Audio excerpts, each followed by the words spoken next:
کہ آپ اپنے دل کو صاف کریں، مصفا کریں، اور صاحب مزار کی طرف صرف توجہ کر لیں اپنے ارادے سے. دیکھیں بالکل فیض ہوگا.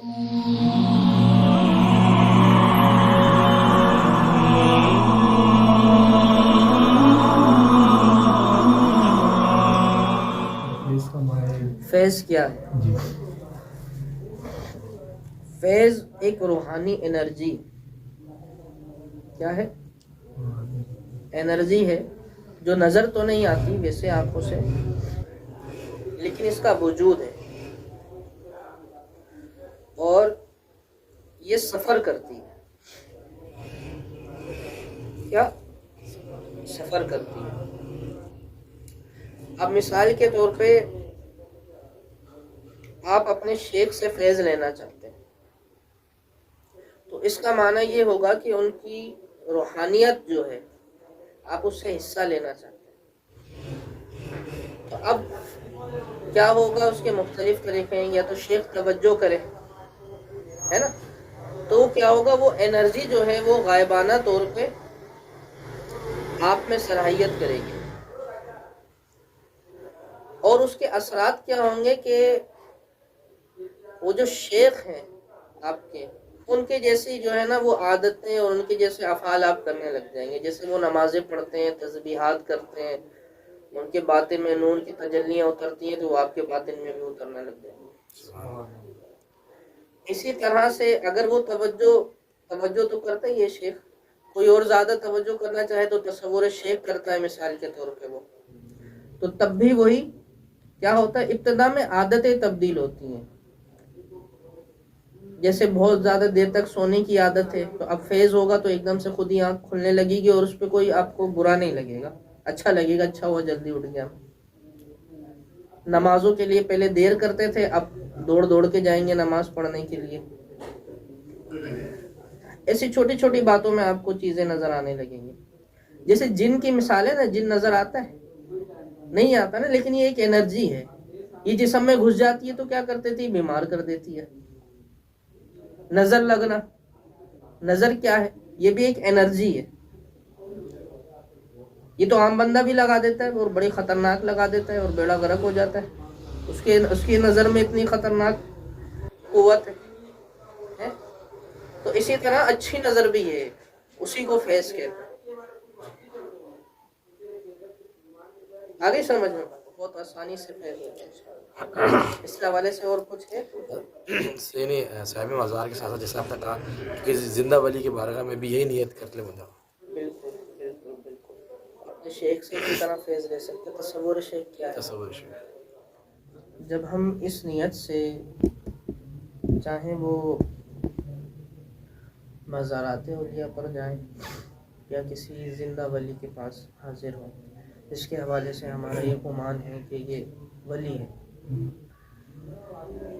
جب ہم اس نیت سے اس کے پاس جانے کے لیے روانہ ہوتے ہیں نا، اور ہماری نیت خالص ہوتی ہے اور دل میں اخلاص ہوتا ہے، تو اسی وقت سے فیض آنا شروع ہوتا ہے.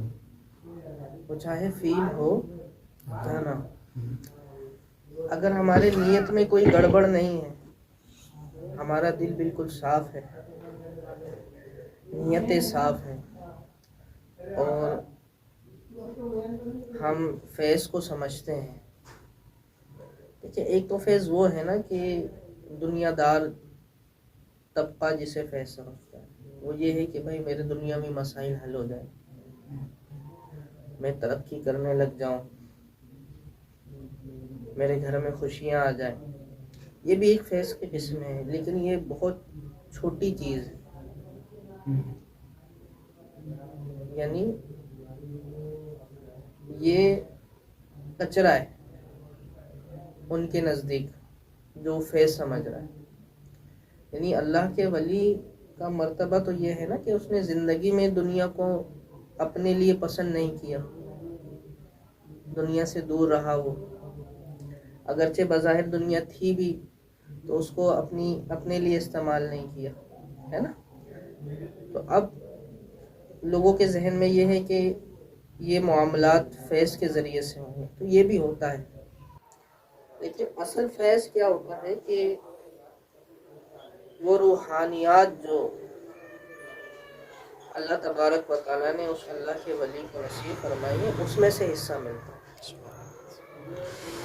اور وہ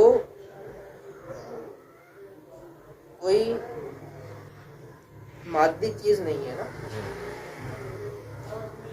روحانیات ہے، تو اسی سے پتہ لگ رہا ہے کہ وہ مادی چیز نہیں ہے، اس لیے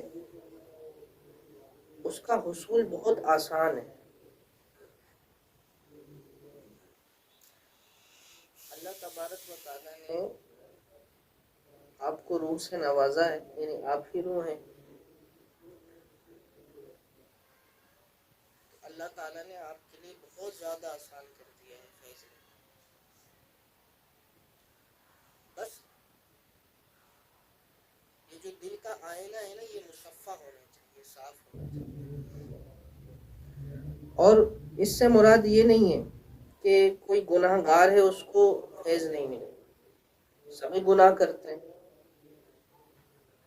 جانے انجانے میں ہو ہی جاتا ہے معاملہ، یہی زندگی ہے کہ بندہ توبہ کرتا ہے، پھر کوئی معاملہ ہو جاتا ہے نفس کے ہاتھوں، پھر گناہ کر دیتا ہے، پھر توبہ کرتا ہے۔ مصفا ہونے سے مراد یہ ہے کہ اس کے دل میں مخلوق کا بغض نہ ہو اور مخلوق کے لیے نفرت نہ ہو، اس کا دل لوگوں کی نفرت سے خالی ہے اور مخلوق کے لیے محبت سے بھرا ہو۔ یہ ایک ایسی چیز ہے جو دل کی یا باطن کی تمام بیماریوں کا علاج ہے۔ جس کے دل میں مخلوق کی محبت ہے وہ کسی سے بغض رکھے گا،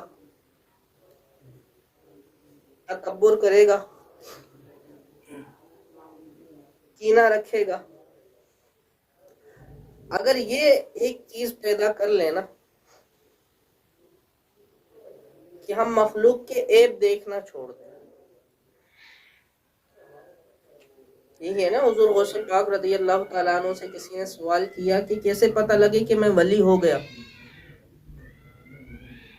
تو غوث پاک رضی اللہ تعالیٰ عنہ نے اصول بیان فرمائے کہ جب تجھے مخلوق کے عیب نظر آنا بند ہو جائے تو سمجھ لے تو ولی ہو گیا۔ تو اپنے دل کو ہم مصفا کریں، صاف کریں، تو بالکل فیض آئے گا، اور فیض آتے ہوئے محسوس بھی ہوگا۔ اور اس کے لیے کچھ پڑھنے کی ضرورت نہیں ہے، صرف ارادہ کافی ہے۔ مومن کا ارادہ یہ بہت بڑی چیز ہے۔ ارادہ کیا ہے؟ نیت کا ہی تو نام ہے۔ نیت کس لیے کہتے ہیں؟ دل کے ارادے کو تو کہتے ہیں، اس لیے تو عمل سے بہتر ہے اس کی نیت۔ آپ اگر کسی اللہ کے ولی کی بارگاہ میں جا کے اگر مزار پہ گئے ہیں تو صرف فاتحہ پڑھ کے آنکھیں بند کر کے اس ارادے سے ہی بیٹھ جائیں کہ میں فیض لینا چاہتا ہوں، تو فیض آنا شروع ہو جاتا ہے،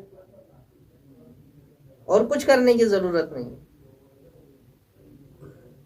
کامل توجہ سے آنکھیں بند کر کے سر جھکا کے بیٹھ جائیں اور بیٹھے رہیں، دیکھیں 10 سے 15 منٹ میں آپ کو احساس ہوگا۔ اور فیض آنے کا جو ہے نا، یہ علامات یوں ہوتی ہیں کہ عادتیں تبدیل ہوتی ہیں، اطوار تبدیل ہوتے ہیں، انداز تبدیل ہوتے ہیں، اور خود بندہ اس بات کو محسوس کرتا ہے کہ ابھی ایک ہفتے پہلے میری کیفیات کیسی تھی، میری عادتیں کیسی تھیں، اور اب دیکھو، اب خود سے میرا دل کر رہا ہے کہ میں اچھے کام کروں، نمازیں پڑھنے کا، تسبیحات کرنے کا، اچھے طرح سے لوگوں سے بات کرنے کا۔ یہ تمام کی تمام چیزیں کیا ہیں؟ یہ اس فیض کی علامت ہے، اس روحانیت کی علامت ہے جس نے آپ کے دل میں گھر کیا ہے۔ تو بہت آسان ہے۔ اس کے حوالے سے بزرگان دین نے مختلف اعمال لکھے ہیں، تو چاہے تو وہ کر لیں، ورنہ اتنا بھی کافی ہے۔ اچھا، کوئی گھر میں ہی رہ کے اگر فیض حاصل کرنا چاہے تو اس کو گھر میں بھی فیض حاصل ہوگا اس طریقے سے۔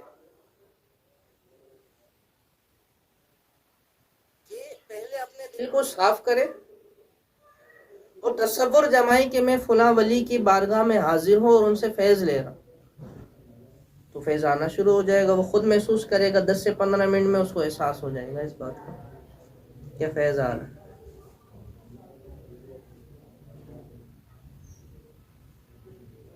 اور اس کے حوالے سے مختلف وہ ہیں معاملات ہیں، بہت ساری چیزیں. جیسے ایک وہ رمضانوں میں جو ہے تراویح میں ایک تسبیح پڑھی جاتی ہے نا، سبوح قدوس ربنا و رب الملائکۃ والروح. کہتے ہیں اگر اس کو 1.25 لاکھ بار کوئی کر لے، اس کی زکوٰۃ ادا کر لے، پھر جس صاحب مزار کی بارگاہ میں جا کے اس کو 21 بار پڑھے گا، اس کی ضربیں لگتی ہیں سبوح قدوس ربنا و رب الملائکۃ والروح. اور پھر الروح ایک طریقہ ہے. تو پھر اس کہتے ہیں کہ صاحب مزار سے اس کو فیض ہو. اسی طرح ہزاروں طریقے ہیں، لیکن سب پر جو غالب ہے نا وہ یہ ہے کیا کہ آپ اپنے دل کو صاف کریں، مصفا کریں اور صاحب مزار کی طرف صرف توجہ کر لیں اپنے ارادے سے. دیکھیں بالکل فیض ہوگا، بہت آسانی سے فیض ہوگا.